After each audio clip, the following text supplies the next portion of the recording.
So what can you actually do in Portland in one weekend? Well, as it turns out, you can actually do a lot. From coffee and donuts to museums, shops, and short hikes, here's how we spent the perfect weekend in this unique Pacific Northwest city. Hopefully it encourages you to plan your own trip to Portland, and let's jump in. We made it to Portland. First stop, food. Have food trucks. We started our day with a visit to Cartopia, one of the original food cart pods in Portland. Unique to Portland, there are dozens of these food cart pods, which is basically just a collection of food carts situated all around the city. We chose this one since it's one of the most famous and it's been here since 2008.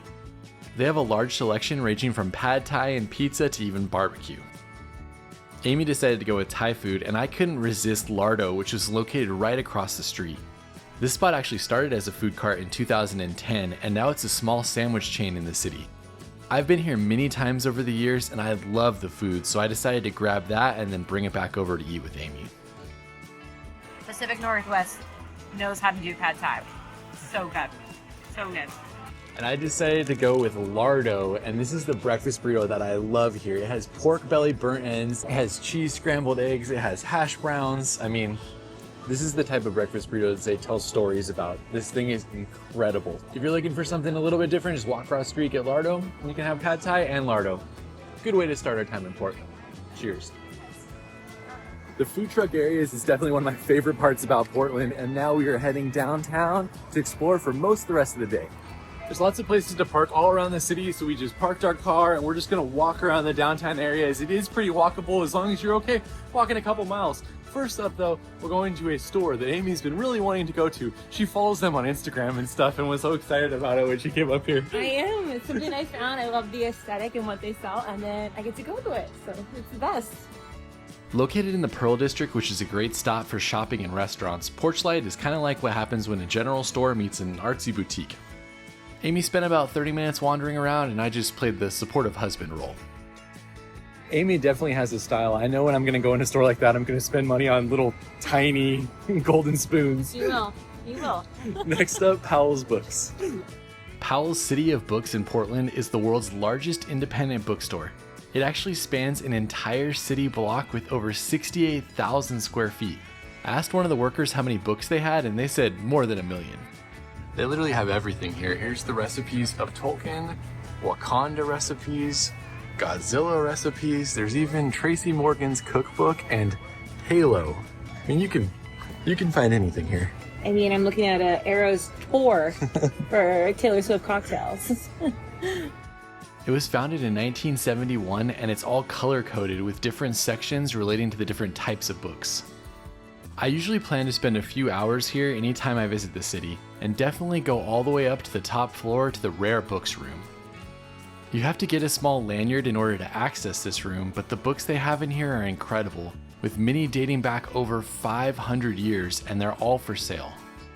When I was there, the oldest book they currently had in their collection was from 1494. No trip to Portland is complete without visiting Powell's. That's by far my favorite spot in the city. You could spend an hour exploring there. Continuing on from Powell's, we set out to find some coffee, and note that we walked over 16,000 steps on our day in the city. So if you're following this itinerary, prepare to walk a lot. I have some favorite coffee shops in the city like Hart, but I love trying all of the new independent coffee shops that have popped up since the last time I visited. So for this trip, we decided to try Deadstock Coffee. This is a sneaker-themed coffee shop that we were told was founded by a former Nike engineer. It started as a pop-up cart, but it now has a small space about 2 blocks away from Voodoo Doughnut.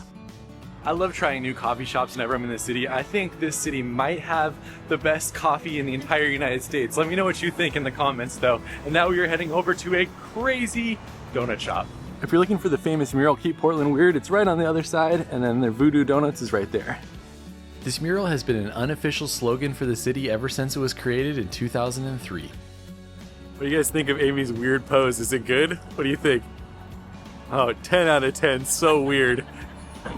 That's what came to my mind is strange. Let's go get some donuts. Right across the street from the Keep Portland Weird mural is a spot that opened around the same time and is one of the biggest icons in Portland, Voodoo Doughnut.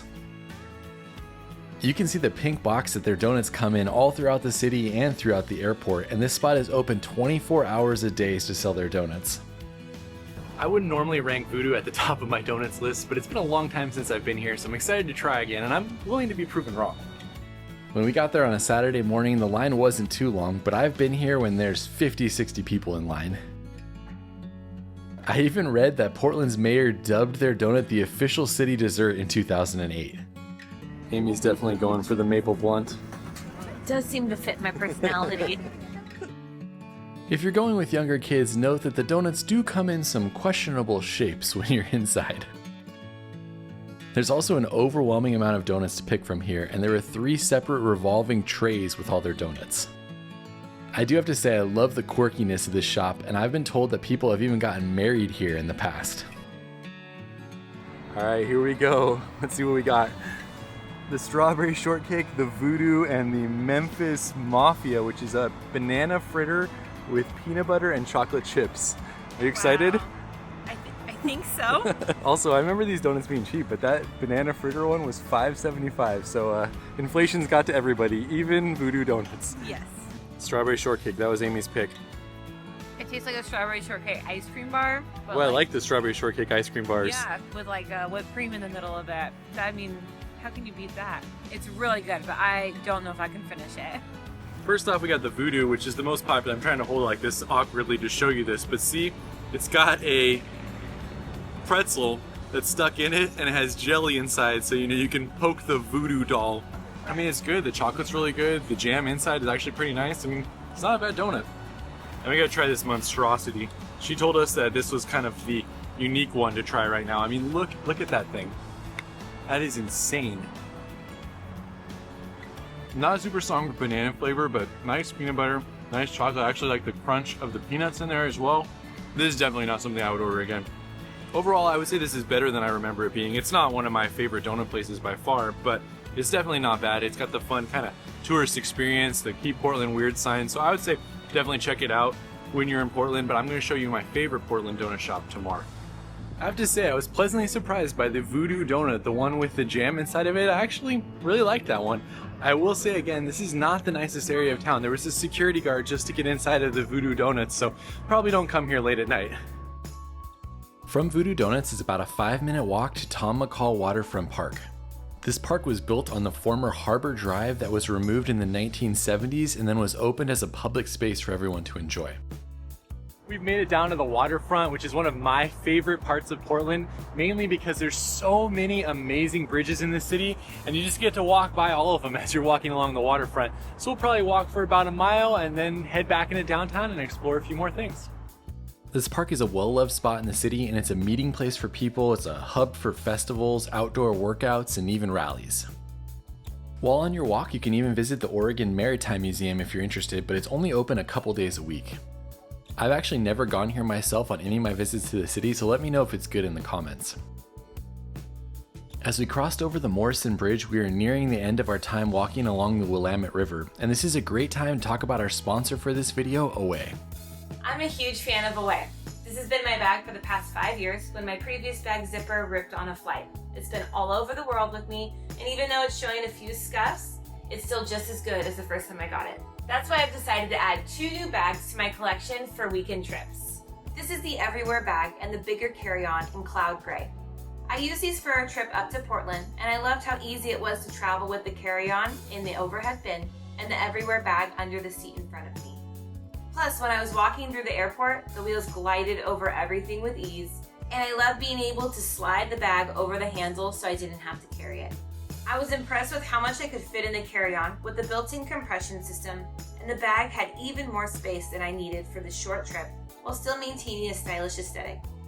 I mean, I could even fit a laptop in the exterior padded pocket. So if you're interested in checking out Away, you can get 10% off your first order by scanning the QR code here or clicking the link below in the description. Let's go check out more Portland. We're saying goodbye to the waterfront, and we are walking right over here to this intersection. As we left the waterfront, we stumbled on a biking group that said they were doing something called a tornado around the fountain. There it is, Amy, the world's smallest park. Where is it? It's right there. I'm actually surprised. I was expecting it to be at least a little bit bigger. It's a tree. A bush? Like a Charlie Brown. Charlie Brown Christmas tree. This little spot is known as Mill Ends Park. There's Amy in the world's smallest park. I don't know if I'm actually in it. I think I'm standing next to the park. I've seen a lot in my 37 years, but this was surprising. Very surprising. Started by an Oregon Journal columnist in 1948, it was officially recognized as a city park in 1976. The total length of the park is 2 feet across. The funniest thing about that park is that they actually have events there throughout the year. I mean, it just feels so Portland and unique, and I love it. On the way to our next stop, we decided to walk past a famous sculpture in the city known as Portlandia. Installed in 1985, what's unique about it is that it's the second largest copper repoussé statue in the United States after the Statue of Liberty. And then from there, it was only a 5-minute walk over to the Oregon Historical Society. This is a century-old museum, research library, and even an Oregon official memory vault. It was founded in 1898 to collect and preserve Portland and Oregon's history. It has 3 floors to explore, and I was told that they have over 80,000 artifacts in their collection. It is a paid museum though if you're not a local resident.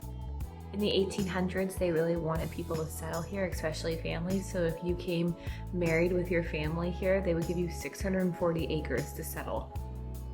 My favorite part of the museum is the Portland penny. This penny was used to decide the name of the city, as they wanted to either call it Portland or Boston, and they did a best out of 3 coin flip and the city was named Portland. Amy decided she wanted to go explore some thrift stores. I'm going to go to the art museum and then we're going to meet up for dinner. The Portland Art Museum is one of the oldest museums in the Pacific Northwest, and it was opened in 1892. Much of the museum was actually under construction when I was there, so you could only see a small portion of it. Luckily, one of the main things that you could see was Monet's water lilies, which is one of the most famous pieces in their collection. I was told that when it's fully opened, there's over 100,000 square feet of gallery space and that they have over 40,000 works here. One of the other notable pieces that you can see here is Van Gogh's Ox Cart, which was painted in 1884. Thomas Moran is one of my favorite artists, so it's cool to see one of his pieces here, and he's usually famous for painting the American Southwest. But to see something outside of America in Venice is pretty unique. The museum is actually really small right now, but they said by November they're going to be opening up the expansion and it's going to be pretty massive. I can't complain though, it was a free museum day and I got to see Monet, Van Gogh, Thomas Moran. I'd say it's still pretty awesome. I spent about 45 minutes exploring the museum, and then when I was done, I walked over to meet up with Amy, who was on her last of the 3 thrift stores she was planning to visit. Of the 3 she went to, she was the most excited about 2nd Street, in case you're looking for a recommendation. This store is awesome. It's super clean and well organized, and I got a dress, a top, and a pair of shoes for $38, which would have probably been normally around $250. $38 instead of $250, I approve as well. All right, we're heading on to dinner. For dinner, we headed back over to the Pearl District to go to one of our favorite spots in the city, Deschutes Brewery Public House.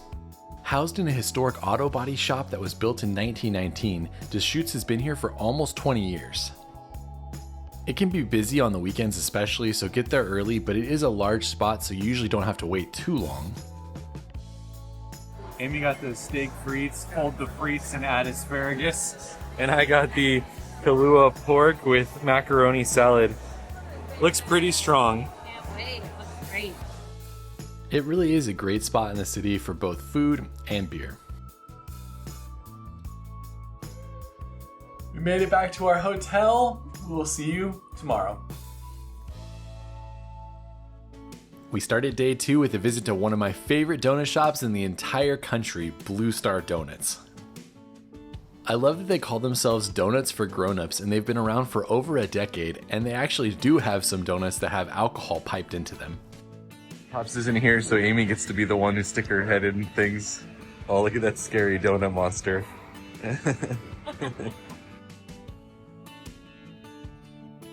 We got the blueberry basil bourbon, the raspberry Rosemary old fashioned. and the honey lavender. Amy's a self-described donut hater. She does not like donuts. It's not my preferred thing, especially in the morning. You do what you do for those you love, though, right? These are really good, though. I'm going with this one. This is the most popular. What's interesting is the way that they craft their flavors. It's so unique. It's definitely sweet, but it doesn't feel like a sugar bomb like what you get at a normal donut shop. And it's very doughy, which I don't normally like, but the dough here is actually really good. And so I think it works well with these donuts. I mean, I'm a huge fan. I haven't been here in a couple years, but it's just as good as I remember it being. Those were so good. I wanted to try a lot more, but they are $5 a donut, so know that going in. I think the old fashioned was my favorite. Now we're heading out to do some natural stuff about 10 minutes outside of Portland. Just a note, if you're driving in the city, you can see all of the glass on the ground, so don't leave anything valuable in your car. And now we are burning off those donuts with a hike to the Witch's Castle. I don't know how fast I'm gonna be able to move. The Witch's Castle is located in McCall Park, which is part of the larger Forest Park, I believe. And it's located on the Wildwood Trail, which is a 30-mile trail that goes through all of Forest Park. This is definitely one of the things I love about Portland is the amazing hiking opportunities. I mean, we're about 7 to 10 minutes outside of the city right now. It doesn't feel like we're anywhere near the city. From where we started, the hike is only about a mile round trip, but note that there's only parking for about 10 to 15 cars at the trailhead. It does go downhill the entire way to the Witch's Castle, so then it's uphill the entire way back out, and I'll leave a link to the All Trails map in the description.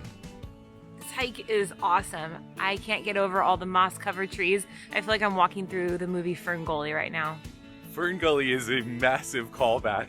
Raise your hand if you even have any idea what Fern Gully is. One of my favorite movies when I was little. This is a popular trail, so there'll be lots of other people on it. We passed about 30 people enjoying it while we were there, but there's many different places that you can go to, so not everybody's going to the Witch's Castle. And there it is, we have made it to the Witch's Castle. While there's lots of dark stories about rituals and crazy things that have happened here, this is believed to have just been a 2-story public restroom that was built in the 1930s. And because of a failed water line, the city decided to abandon it in the 60s, and this is what it looks like today. While I don't love the graffiti on it, I think it's cool to see how the moss has covered the stones, and it's a cool spot to stumble on the trail. So there it is, the Witch's Castle. It's a cool little point of interest on the hike. It's about 1 mile round trip if you go all the way to the Witch's Castle and back up. Good amount of elevation gain getting out, but there's also hundreds of miles of trails in this area. If you want to walk all day, you basically can. We're heading out and we're gonna go to a mansion and Japanese gardens before going back to the city. From here, we took a 10-minute drive through beautiful forested roads to the Pittock Mansion. This is definitely Amy's type of thing. 100%. This is very exciting right now. If you're interested in seeing it, it does cost to go inside, and you can take a self-guided tour which walks you through the mansion and through many of the different rooms. Perched 1,000 feet high in Portland's West Hills, this estate encompasses over 46 acres. I feel like I'm back in London. It's really cool to see this early architecture. Henry Pittock made his money in newspapers, originally starting to work at the Oregonian and then getting ownership of the paper and turning it into what it is today. The mansion reflects that wealth, and it was built in 1914 and was relatively high-tech for its time, with intercoms, an elevator, and even a central vacuum system. After you explore the interior of the property, be sure to go outside and walk the many trails around the gardens. One of these trails leads out to an incredible viewpoint that allows you to see over the entire city of Portland. They said on clear days you can get a great view of Mount Hood, but unfortunately when we were up there it wasn't clear enough to see it. This is a really cool spot to explore. One of my favorite things is how well they've renovated it and really allowed you to feel what it was like to live there during that time, and you got to know a lot about the family, which is some of my favorite things, is knowing how people lived and operated back in the day. Saying goodbye to the mansion, it was about a 10-minute drive to our next stop, the Portland Japanese Gardens. Note that if you come on a beautiful day like we did, it can be very challenging to park here. We got lucky to find a spot right when we got there and we started the walk up to the gardens themselves. After you buy a ticket, it's about a 10-minute walk to get to the gardens, but there is a shuttle system if you need to utilize it. So Amy is fully embracing the matcha part of her life right now, so we're having a matcha break before we explore the gardens. Yes, especially at a Japanese garden. Oh yeah, that definitely tastes stronger than I normally have. I like In a good way? In a good way, like I like it. I like the flavor. We're having lunch in a little bit, but we're hungry, so we're trying this kind of soup thing they have, and then this pastry they said goes along with the matcha, because matcha is not sweet, so you eat the pastry while you're drinking your matcha. Learn something new every day. Yeah, what an experience. After our little snack break, it was time to explore the gardens. I will say that even though it doesn't take too long to walk around here, you definitely want to give yourself some time as everything is so beautiful. Plus, it's such a relaxing place that you're going to just want to sit at many of the different benches and just take it all in. This garden opened in 1967, and it's been called one of the most authentic Japanese gardens in the world outside of Japan. There are 8 different gardens around the property, with many including waterfalls, bridges, and even koi fish. They were feeding the koi fish when we were there, and they said that one of the fish in the pond is actually 40 years old. This garden is not that big, but I've been to a lot of Japanese gardens throughout the United States at least, and this is definitely one of my favorites. I hadn't been here for about 5 years, and so I was excited to see how it was when I came back, and I can say it's just as incredible as it was the first time I visited. Plus, the sun really made the gardens come to life, and we had so much fun exploring for about an hour. I mean, look at that trail. Don't you expect to see like a fairy pop out or something? It's incredible. That's the rose garden right there. We're heading there next. That's definitely one of my favorite places in Portland, and I have to say that all these places we're going to can be expensive, but we make these videos to give you all the information so you can pick the things you're interested in. If you're more interested in the mansion or you're more interested in the gardens, whatever it is you're interested in, you can see whether it's worth it to you when you go. Don't miss the International Rose Test Garden. It's only a 2-minute walk away and it's free. With over 500,000 visitors annually and no entrance fee, this is an easy stop in Portland. It's been continuously operating for over 100 years, and it has over 10,000 rose bushes and 650 different varieties. I really wish you guys could smell this place. It's incredible. It's just wafting through the air. Check this out. It's like the 10 out of 10 perfect rose, so symmetrical and beautiful. Amy's laughing at me. I'm so glad you're excited about that one. It is very pretty. The garden receives hundreds of new varieties of roses each year, and they're evaluated over a 2-year trial period. If the rose performs well during the testing process, then it's more likely to be available to the public through nurseries around the United States. Now we're saying goodbye to the beautiful nature surrounding Portland, and we're going back to something a little strange. We've made it to the spot Amy was most excited about in Portland. What is this? I don't know. This next spot is known as the Freakybuttrue Peculiarium, and it's basically a museum of the bizarre. While it is a very small museum, it has a lot to look at and a couple different cool areas to take pictures if you're interested. Amy's really taking one for the team without Pops being here.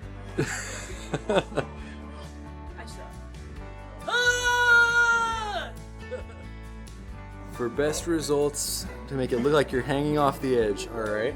No, Amy, hold on! Don't fall! Don't fall! Ah, well done. Now you can grab your own fortune here. Amy's gonna demonstrate. You're going to have an awkward encounter with a guy named Rupert, who smells like pudding. It's good fortune. I kind of really want this experience, so I'll be looking out for you, Rupert. Look, that place is not for everyone, and it does cost $10 to get in, but you know I'm not passing up something like that. That's definitely my cup of tea. Not something I would choose for myself to go to, but it was fun and very interesting things to look at. Luckily, there's also a great coffee shop that's only about a 3-minute walk away, called Good Coffee. Shout out to Good Coffee. This is definitely gonna be one of my new coffee spots in Portland. It's incredible. I got a maple smoked orange latte, which I would never order, and it is so good. I agree. Josh's was delicious, but mine is a strawberry mint matcha, and it is such a good flavor, not overly sweet. Love it. I mean, you can find good coffee on every corner here, but that's definitely a good spot.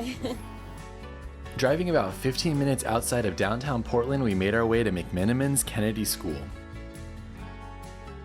This place is awesome. It's an old elementary school that they've turned into a restaurant, hotel, even meeting spaces. It's really cool. Yeah, we've been here a ton of times for drinks, but I don't know if we've ever eaten here, so we're gonna eat here today. This is another mainstay on our visits to Portland. We love coming here. It's just so unique to see the way that they transformed this school built in 1915. Many of the classrooms have been turned into hotel rooms. The auditorium is actually a movie theater that plays new movies. It's just a super unique spot. This side of the school has all of the different rooms. There's a pool. I mean, it could probably be cool to stay here once. This is the detention bar. It's not currently open, but that's pretty cool. After doing a full loop around the school, we headed to the middle where they've created a full restaurant with both indoor and outdoor seating. We're keeping it standard. I got the happy hour burger, we got some Cajun tots, and then Amy got some crazy burger with like goat cheese and carrots or something on it. Looked good. I was actually surprised by how good the food was here. They said the Cajun tots are one of their most popular things, and I have to say I ate a lot more of those than I was planning on. That's an awesome spot. I love walking around there and exploring. Let me know if you ever stay there. I'd be interested in how it is. And we are going to one more thing. If you followed any of Amy and I's adventures over the years, then you know that we never pass up the opportunity to go to a good tiki bar. And I had heard that this spot in Portland is one of the most fun. The menu here is massive, and there's probably 50 or so drinks that you can pick from. Plus, it has everything you'd expect at a tiki bar, with souvenir cups, amazing interiors, there was smoke effects, there was lighting effects, and of course fire effects as well. Heck yes, that's awesome. Thank you. Very, very welcome. Cheers. I love a good tiki bar. I thought my drink was cooler than Amy's, but I mean, that is a pretty awesome cup right there. But mine's on fire. Gotta make sure my hat doesn't burn while I'm trying to drink. Yummy. It's really good. This could be a problem. We hung out here for a good hour, just taking in the atmosphere, seeing more fire effects, seeing storms happen throughout the tiki bar, and just enjoying ourselves. I will say that if you want to go on a weekend, be sure to get a reservation, as it's not that big and it could definitely be busy. We're back in our hotel room after an awesome weekend in Portland. Amy, what was the top spots for you? I really loved seeing Deschutes Brewery again. I just love their beer. It's a super cool spot, and getting to explore the mansion today was new for me, but I really love historic old homes, so that was for me. I love Powell's. I love walking around there. I love walking around any of the nature areas of Portland, especially like the Japanese garden. Overall, it's a really fun city to spend the weekend in. Let us know what your favorite spot is in the comments, and we will see you on the next video.